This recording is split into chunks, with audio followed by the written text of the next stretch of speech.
Hello students. So this is your class 9th and you're watching Historia. Here I am going to complete your whole syllabus of history class 9th. So as you can see on screen there is the first chapter of the French Revolution of our history book, that is India and the Contemporary World 1. Okay? So in this book, there's the first thing is here events and the processes. Yeah, here section 1 is the events and the processes, and under section 1 there will be 3 chapters that are the French Revolution, socialism in Europe and Russian Revolution, Nazism, and the rise of Hitler. Okay, so I just introduced your history. And now let's begin our first chapter, the French Revolution. And today I'm gonna make it very simple for you. So as this is the part 1 of this chapter, so we are gonna complete from page number, just wait a second. Okay, so let's begin. I'm gonna make it very simple for you. So in this chapter, in this part, you are gonna complete from page number 3 to page number 5. From this to this.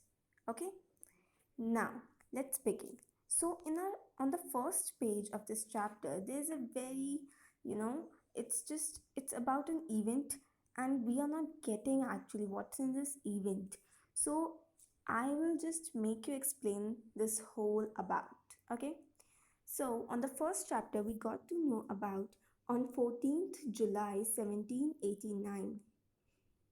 In the morning, there was the morning on this date, on in morning in Paris. Okay, there was a rumor. You know what's rumor? Rumor is a afwa, something which is lie and told to a number of people just for the time pass or for fun or for misdeeds. Okay, so a rumor just spread in whole over the Paris in the morning time of 14th July 1789 that king of the France is gonna kill the citizens of Paris. Okay, he's gonna put a fire upon citizens, and this whole rumor just spread all over the Paris. And the Paris people were so shocked to know about that the whole people of like the whole all citizens of Paris just gathered at the town hall. So let me tell you what's town hall. Town hall is the place where people used to gather, used to have a gatherings, good for example, if there's any festival, people used to gather at that place. That place is called the town hall.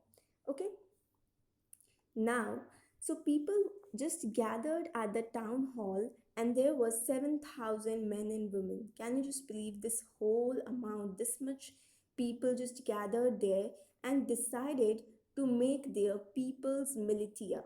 So what's militia? Actually, it's basically a word derived from military. So people's militia, they decided to make a military of them individually. There should be their own military. That's called people's militia. Okay, now अब आता है कि अब next paragraph में अगर हम जाएंगे तो उसमें आता है कि जो बैस्टिल है ना, एक फोर्ट्रेस प्रिजन होता है. Fortress prison, what's fortress prison? Basically fortress prison means the prison of king. Like in India we can say like what rajas used to do. Rajas used to say कि just capture that man and put it in the prison, put it in the king's prison. King's prison means that prison which is in the castle of the king. Okay, so in the castle of the France king there was a prison called Bastille. And this Bastille, where was this Bastille? Bastille was in the eastern part of Paris, and there were only 7 prisoners in that prison. But still, people just hated Bastille. Why? Because that Bastille was made for the king's despoticness. Despotness, like, means a despotic king? Actually, despotic means Tana Shahi. means someone who used to, as you know, I don't remember the name of a Korea king. I King Khan, maybe I don't remember actually, whatever the name is. But as we have seen on television about that South Korea, North Korea is having issues and all, and there's a Tana Shah. We used to get to know about him. We always get he that man always get the title of Tana Shah in India. So basically, Tana Shah is the one who used to do things, who used to do good things or bad things or whatever things he want to do with people. May people don't like that, may people like that, that doesn't matter to that man. So that is what a Tanashah is. So the French king was exactly like that. Okay, so Bastille was a fortress prison in the eastern part of Paris, and there were only 7 prisoners, but still people don't like. As I told, the reason behind this, that the prisoners who were in the Bastille were were innocent. They had not done any crime. Just king don't like those persons. That's why he just put them in the Bastille prison. Okay. Now, when the that 7,000 men and women just attacked on Bastille, they killed the head commander of Bastille, and then they just released the prisoners, unprison the prisoners, and the then after this whole event, the Bastille, the fortress, was demolished, means was totally destroyed by the people, and people were so uh, irritated and were so frustrated on that Bastille. That's why they just demolished it totally. And after that, the pieces of Bastille were being sold into the market because people want to keep that as a memento. Here is a word, souvenir. Souvenir means that a memento, a nishani. Okay, so here is another word, souvenir, which means a memento. So after this, the people just bought those pieces as a memento, that the they have so frustration on the Bastille that they even bought those pieces and then destroyed them and all, they did. After that, in the next paragraph, we are gonna get about that in the this time, after this was an example of an event which happened in French, means in France this event happened, and this event was just a beginning. It was the beginning of uh, rioting both in Paris and the countryside and all. So it was just a beginning, but it was just a start of the chain of events which are gonna happen in this chapter, means French Revolution. And the maximum people at that time, as there were so many riots in Paris, in France, and other, and the basically the Asia was so disturbed at that time. Mainly the France was so disturbed at that time that maximum people even protest at the high rate breads, high price breads. Okay, and this whole thing was just a beginning, and this led to the king's execution, means there this thing led to the execution of the France king. Okay, now we ended here. Now moving towards the next page, that is, here is the it's a very informatory page of this chapter. Okay, so in 17, now comes 1774.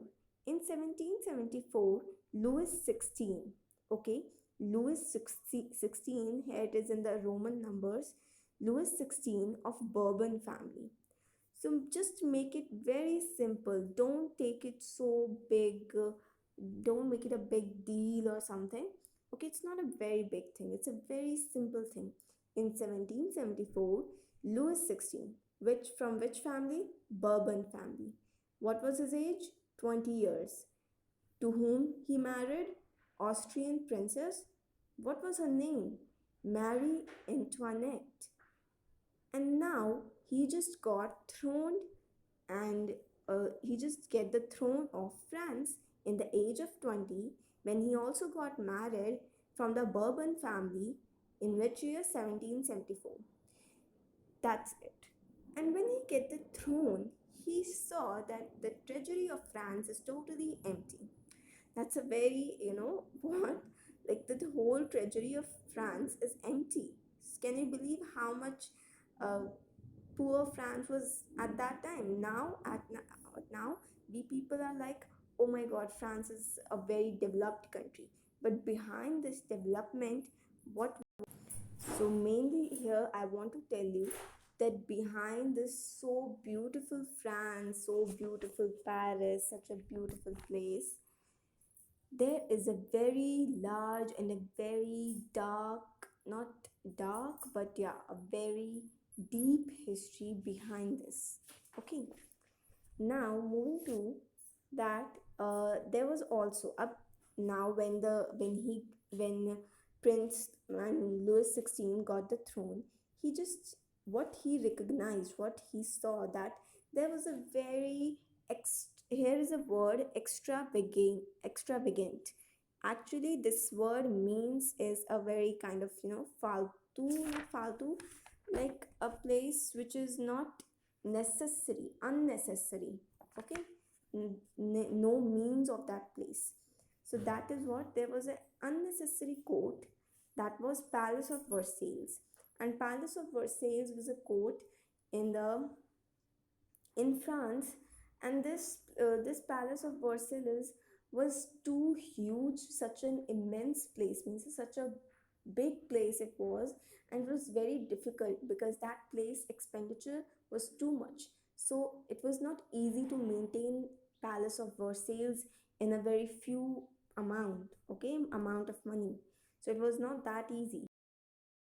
That is why uh, that Palace of Versailles was also getting a lot of amount of money, and that's why this how French means France's economy was too drained, almost out of drained. Okay, now other in other ways means it also got drained, France economy also got drained in other ways also. For example, now France now what happened is, after this, when he observed, oh, this is there in France, what is why is France's economy is getting drained, he got the reason.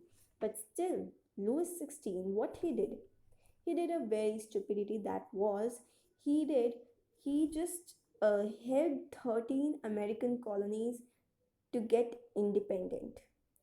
He Look, there's no problem, no issues in helping others, but before helping others, you should be at least confident on your economy. If you are helping someone else economically, you should be at least confident about your economy, that by helping others, your economy should not get affected.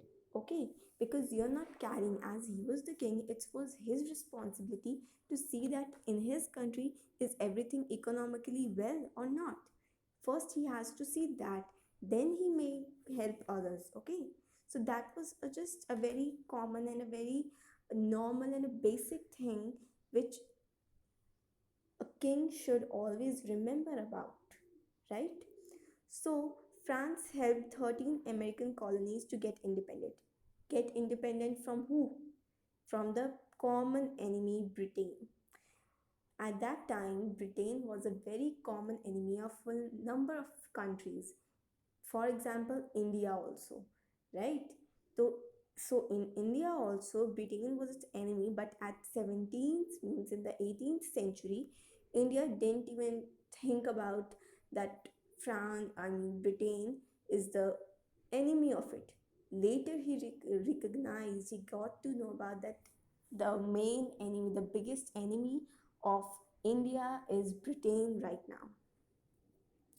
Okay, now it ends here. Now, when he helped 13 American colonies, he also got loan from its own country people. I'm talking about Louis XVI, when he get that when he get when he get that, then he also get loan. He also took loan from its own country people to help those 13 American colonies. Look how stupid he was. Okay, now here's a term that is livres. Okay, livres, livres. This term basically means is the it was the currency in France, like rupees in India.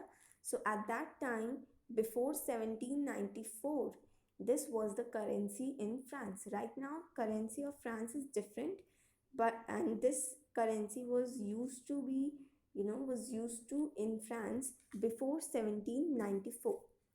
This currency was used to. So now, as Louis XVI was totally drowned in debt, and those people, those country people, his own country people, lended him, also started putting 10% interest on their loans, so that Louis XVI have to add up that all and then return to those people. So they also started putting 10% interest on their loans. And now, after being this much in debt, Louis XVI, the last weapon he tried to recover his economy, to recover himself out of debt, was that he incurred pressure, he built up pressure on its country citizens, and he increased taxes. And what he did was that he began a feudal system. Basically, feudal system consists of three estates in a society.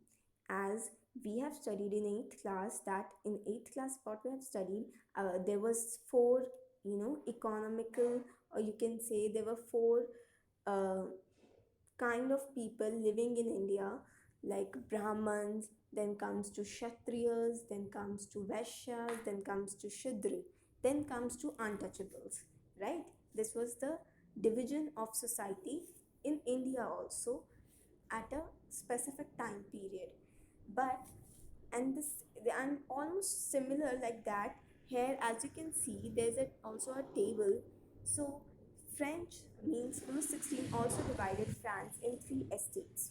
So the first estate was the clergy. What clergy means is, clergy means the people who are in religious work, means who are of church. Like, as you can also see here, the meaning, group of persons invested with special functions in the church, that are called clergy. So the first estate was of clergy.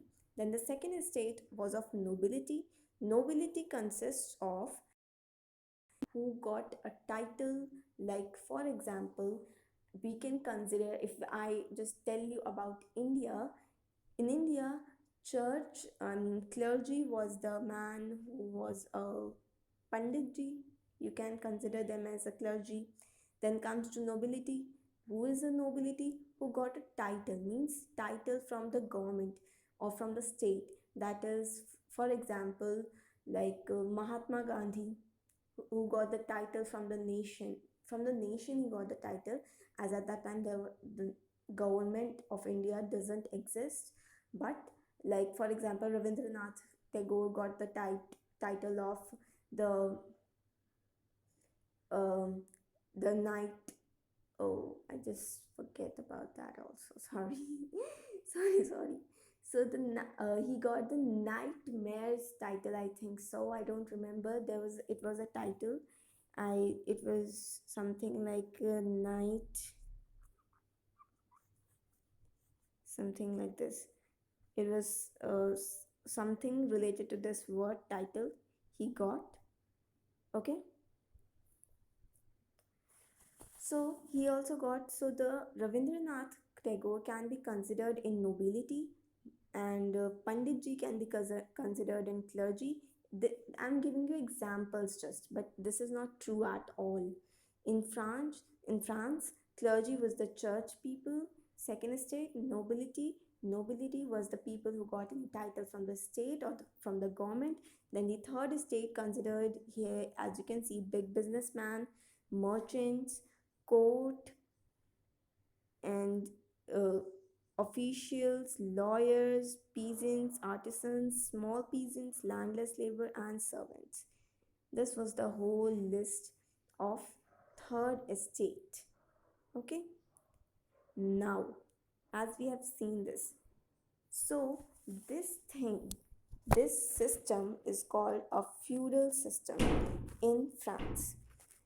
Okay, and there was also a rule in France that only the third estate, this estate can pay taxes. They are not allowed to this, and this are not allowed to pay taxes. Okay, only the third estate is allowed to pay taxes, and only they pay taxes. They paid taxes, they paid high taxes, they paid taxes in different ways as the government demanded. Okay, now moving towards the next, that there is a term here, as you can see. Here is also a term, the old regime. Um, Let me just show you this. The old regime, the term old regime is usually used to used to describe the society and institutions of France before 1789. So it totally explains what is old regime. Old regime is just, you can consider, you can say that French society before 1789 is called old regime. Okay, this ends here. Now moving towards the next paragraph is, now in how ways does the third estate pay taxes? Let's see.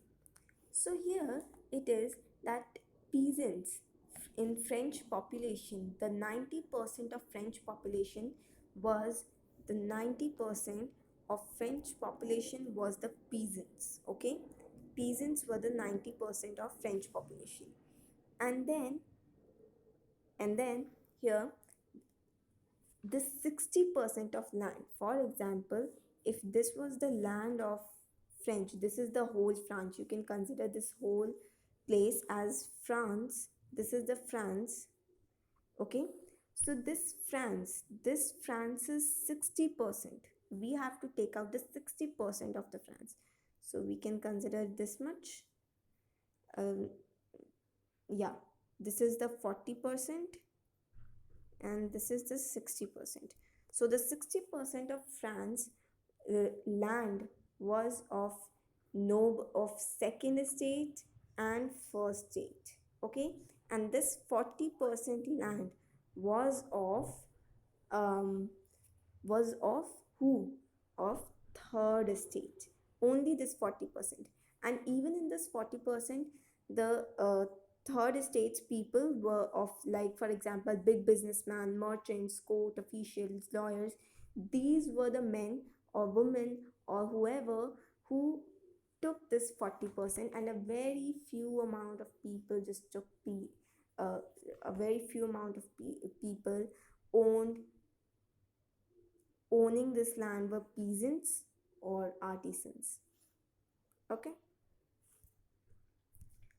okay, so this was it. Now coming to what is noble, how noble people, how means nobility.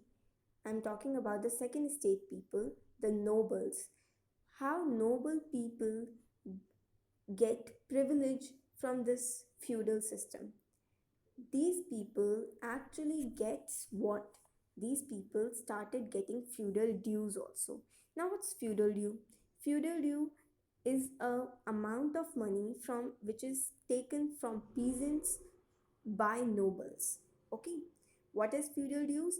Amount of money taken from peasants to noble by nobles. Okay, that is feudal dues, and this was also taken from who? Peasants. Now, peasants' services. How peasants earning? What was the livelihood of peasants? That was, they work in churches, but they still didn't consider as clergy. Clergy were the men who are like, as um, we also say them in Hindi, padri. Padri are the pundits of church, you can say. Okay, padri are the pandits of church, and padri is just a Hindi term, just letting you know. Otherwise it doesn't have any, I mean, it's not necessary to learn or to remember it always. Okay, it's just I just want to give you an idea. So the people who sweeps the church, the people who mops the church, the people who clean the church and work in the clergy people fields that work was done by peasants. Then peasants also go in army, peasants also does building work, bridges and all this work stuff was only done by peasants. Now, as I told you, noble also take money from peasants. Now church people means clergies also take money from peasants in the way of tiths. What's tiths now? Here you can also see it is defined. Tith, tith, a tax levied by the church comprising 1/10 of agricultural produce. You need to remember this: 1/10 of the agricultural produce was taken by the clergymen, and this was a tax levied by clergies. Okay. Now church people also take money from peasants as tax that was named as tith. Okay. Now there was another kind of tax that was a direct tax by state named tail. What's tail is means what's tail? Here's a term mentioned here. It's highlighted also, tail. So this tail was a direct tax taken by the French ruler, means French king directly. He took this tax directly from the peasants, means the tax which was taken from the peasants was from the government officials, from the uh, you can say tehsildars. Otherwise I don't think so they do have or not tehsildars, but still the government officials used to take taxes. But king also take tax from peasants in the way of tails, and tails is a direct tax which was directly given to the ruler, means the king. Okay. Now there were, beyond this, means apart all these taxes, peasants were got levied by other taxes also. Other taxes which was levied on the articles they consume. For example, here is mentioned salt or tobacco or any or a lot of things on which tax was levied, and they have to pay for that. Okay, now this page also ends. Moving towards the next page, that is page number 5, about the struggle to survive 1.1 topic it is. So as you can see, here is an image. It's an image is about a poor, actually this is an image of a poor who is giving tax to the ruler, and this image shows the brutalness, the rudeness, the cruelness of the kings, that they are not even taking having a look on that peasant, that how miserably he is living, or his living standards are, how miserably he's being himself. He's not even well maintained, his body is also not well maintained, and this thing is considered and is shown in this picture. So we, for us to know about the conditions of peasants at that time, the sketcher or the painter or the one who has made this painting has told us by representing this image. Okay. Now okay, this ends here.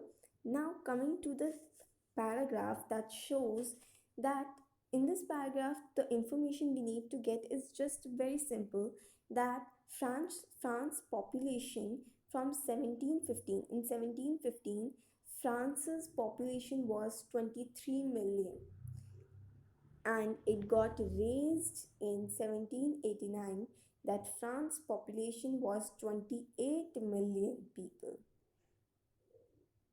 Okay, this was just a data provided here, and we have to remember this. Now, coming to a term, subsistence crisis. What is subsistence crisis? Actually, in this paragraph, it has shown that France was just getting low and low and lower in his economy levels, and this thing was getting this thing was getting very you know uh, this this economic low this decrement in economy of France was only getting pressurized. This made pressurized only on peasants. So this thing was very pressurizing on only pressurizing the peasants. So, and this led to the rise of prices of bread also, which was the staple diet of France. Now, what subsistence crisis is? It is the time in France when frequently droughts and hails used to occur in France, and when this occurs, there was a very it was that at that time it was very difficult for the people to survive also. And here it is also defined that an extreme are endangered. Are you getting that livelihood also getting endangered as the drought and hails reduce the harvest, and as the harvest got reduced, people was so as the harvest got reduced, people was used to suffer with the extreme crisis of food and of their basic needs. So that was the time period. Now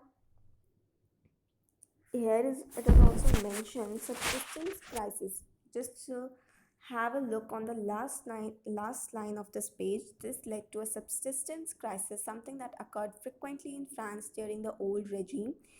old regime के time पर ये वो चीज़ थी जो बहुत ही frequently होती थी, मतलब बहुत फ्रीक्वेंटली ये होता रहता था. And what's old regime? As I have mention in the beginning that it's the time period before 1789. Before 1789, the time period of France was that time French society, that time period is called old regime. So here it ends, children. This was all about, and I hope that this would help you and would make you more convenient in studying history of class 9th. And as this is your new class, new academic session, you will find the history of class 9th is more easier than even class 8th. Actually, I can't say that, but yeah, it is. And it's not a very big deal because in 6th standard, in 7th standard, in 8th standard, you always got to know about India and India and India. Now you are getting to know about different countries, and this will make you so intelligent about the world history. And world history is a very interesting topic if you will ever read. So if you like this, if you like Historia, then do subscribe this channel so that you will get to know about the part 2 of this chapter sooner, and also like this channel. And if you have friends, of course you have friends, so do share with them so that they will also understand this concept of French Revolution. And that's it for today.